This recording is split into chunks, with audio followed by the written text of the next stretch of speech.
प्रथम 10 विषम संख्या। तो सबसे पहले कंफ्यूज ये होगा कि विषम संख्या को हम मान लेते हैं, बहुत सारे लोग मान लेते हैं x + 1 x + 2 है इस तरह से, तो उसमें मानने वानने को कुछ नहीं है। प्रथम 10, प्रथम नहीं दिया होता ना तब कुछ सस्पेंशन होता कि कहाँ से ले, ठीक, लेकिन शुरू में दे दिया है प्रथम। प्रथम का मतलब होता है जहाँ से 0 शुरू होता है, 0 1 2 3 4 5 6 7 8 9 10 डॉट डॉट डॉट अनंत तक जाएगा।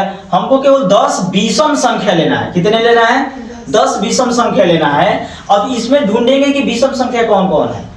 तो 0 तो पूर्ण संख्या 0 से लगाकर अनंत तक है। इसमें विषम संख्या क्या आएगा? तो विषम संख्या इसमें से कौन कौन होगा? 1 3 1 आ जाएगा विषम संख्या में, 1 आएगा, 2 नहीं आएगा। नहीं, क्यों 2 क्यों नहीं आएगा? 2 प्राकृतिक संख्या ना विषम संख्या, सम संख्या है। 2 क्या है? सम संख्या है, क्योंकि 2 से भाग देने पर पूरा कट जाएगा। 1 हो जाएगा, इसके बाद 3 आएगा, इसके बाद 5 आएगा, इसके बाद 7 आएगा, इसके बाद 9 आएगा, फिर 11 आएगा, फिर कितना आएगा? 13, फिर 15 के बाद 17 के बाद 19 के बाद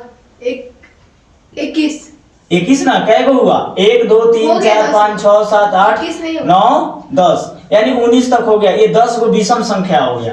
इसका माध्य निकालना है, तो माध्य बराबर क्या होता है? माध्य बराबर होता है सभी प्रेक्षणों का योग। प्रेक्षण मतलब कोई चीज का हमने प्रेक्षण किया, खोज किया, सभी प्रेक्षणों का योग होता है। यही ना होता है, योग बटे में कुल संख्या।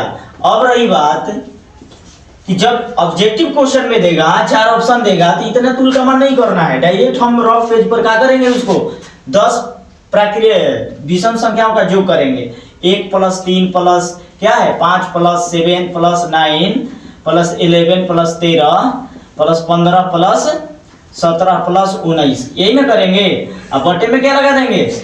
10। अब इसका जो करो कितना होगा? 90। कितना होगा? 90 आ रहा है। कहीं गड़बड़ है कि ना? देखिए 3 1 4 5 9 9 9 18 18 7 18 7 18 7 22 25 25 है 11 36 36 से 13 कितना होगा? 36 13 49 49 होगा। 36 13 49 है 15 49 है 15 को जोड़ेंगे तो कितना? 64 64 है 17 64 है 10 कितना हो गया? 74 74 है 7 81 81 है 9 19 81 या 19 कितना हो गया? 100 हो गया। कितना हो गया? 100। अब बटे में क्या है? 10 है। तो लोग बोल रहे हैं कि 9 आएगा। 10 कितना आ गया माध्य? 10 हो गया। 10 आया हम लोग तो प्रथम 10 विषम संख्याओं का माध्य क्या हो जाएगा? 10 हो जाएगा। ठीक है, क्योंकि 10 को बोला है, हम 10 को लिखेंगे। ये सस्पेंशन आएगा कि वो 19 तक सर क्यों लिखे, 10 को कहा है। काउंट करने पर कितना हो रहा है? 10 हो रहा है। अब क्वेश्चन नंबर दूसरा है कि ये कौन सी संख्या है? परिमेय है, अपरिमेय है, प्राकृतिक है कि पूर्ण है? तो सबसे पहले इसको कैसे करेंगे, कैसे पता चलेगा? √64 बटे में 81 प्लस 16 बटे में 9। अब इसका वर्गमूल निकाल लेंगे, करनी में वर्गमूल निकाल लेंगे ना। तो 64 का वर्गमूल क्या होता है? 8 होता है। 81 का 16 का 9 का 3 एलसीएम निकालेंगे। 9 3 का एलसीएम कितना होगा? 9 होगा।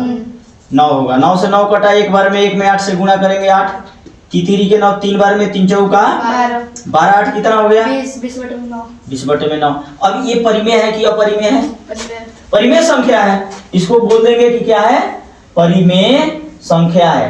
परिमेय संख्या है। लेकिन एक चीज है, यहाँ ध्यान देना होगा, ये हम लोगों को करना नहीं होगा। ये बोला है कि ये कौन सी संख्या है? कौन सी संख्या है?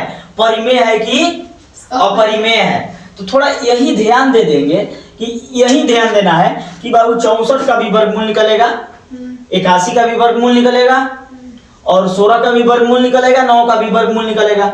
जिसका वर्गमूल निकल जाता है वो कौन सी संख्या होता है? परिमेय होता है। और जब दो परिमेय संख्या को जोड़ेंगे तो कौन सी संख्या पैदा होगा? परिमेय संख्या होगा। जहां एक परिमेय और एक अपरिमेय आ गया वहां अपरिमेय हो जाएगा, ध्यान देना होगा। तो ये कौन सी संख्या है? परिमेय संख्या। अब इसको इतना तुलकमा ना करेंगे, वही खत्म। अब बोला है क्वेश्चन नंबर 3 कहा है कि दो अपरिमेय संख्याओं 3 प्लस √6 तथा 3 माइनस √5 का गुणनफल होगा। अब गुणनफल तो होगा, संख्या में गुणा करेंगे, लेकिन इसमें ऑप्शन 2 को दे सकता है। इसका हल करके ऑप्शन लाया होगा और नहीं तो संख्या में लिखा होगा, परिमेय संख्या नहीं अपरिमेय संख्या या इस तरह से पूर्ण संख्या प्राकृत संख्या लिखा होगा। अगर इस तरह से लिखा रहे तो क्या करेंगे? कौन सी संख्या हो सकता है? दो अपरिमेय संख्या। तो ध्यान देना होगा, दो अपरिमेय संख्याओं का गुणनफल कहे, भागफल कहे या योगफल कहे, है ना, तो क्या होता है? परिमेय संख्या। परिमेय संख्या। अपरिमेय। दो अपरिमेय संख्याओं का गुणनफल क्या हो जाएगा? अपरिमेय का अपरिमेय हो जाएगा। कैसे हो जाएगा? कैसे हो जाएगा? अगर हम एग्जाम्पल ले लें, वो तो एग्जाम्पल जैसे टेढ़ा मेढ़ा दिया है, छोड़ दो उसको। अगर मान लो कि √7 क्या है? अपरिमेय है, एक और √7 कर लेते हैं, तो इस तरीके से दोनों का यहाँ क्या हो जाएगा? परिमेय हो गया। लेकिन √7 गुणे √6 की भी अपरिमेय संख्या। अच्छा के 42 ये भी अपरिमेय। तो कहीं भी क्या हो जाएगा? अधिक से अधिक इस तरह से दिया रहेगा तो इसका वैल्यू क्या होगा? अपरिमेय हो जाएगा। क्या हो जाएगा? अपरिमेय संख्या हो जाएगा।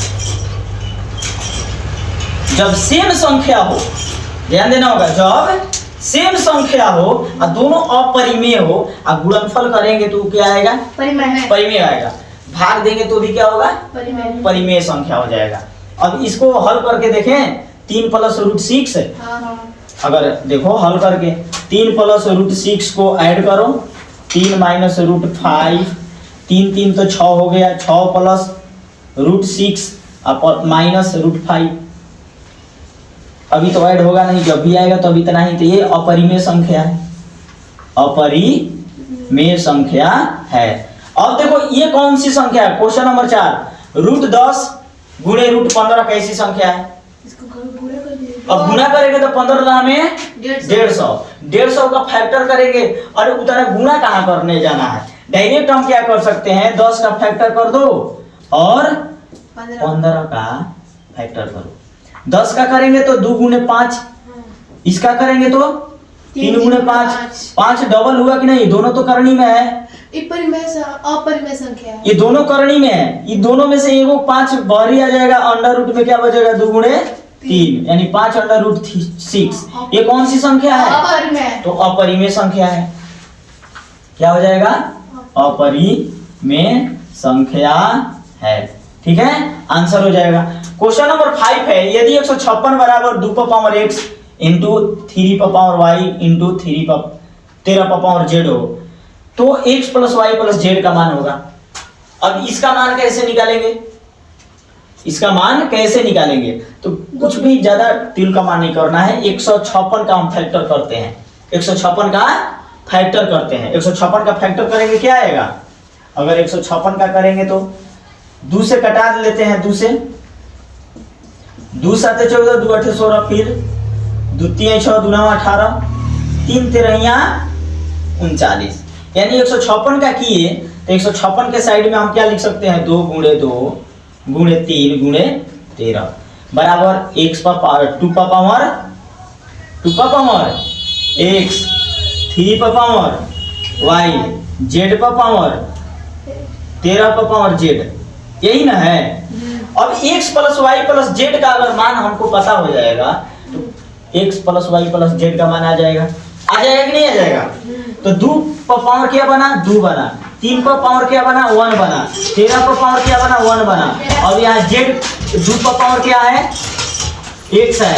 3 पर पावर क्या है? y है। और 13 पर पावर क्या है? z है। तो यहाँ x का वैल्यू 2 क्या होगा? 2 होगा। x का वैल्यू 2 हो जाएगा, y का वैल्यू 1 हो जाएगा, z का वैल्यू 1 ही हो जाएगा। अब x plus y plus z का वैल्यू क्या हो जाएगा? तो 2 + 1 + 1 बराबर 4। जोड़ देंगे, आ जाएगा आंसर। क्लियर?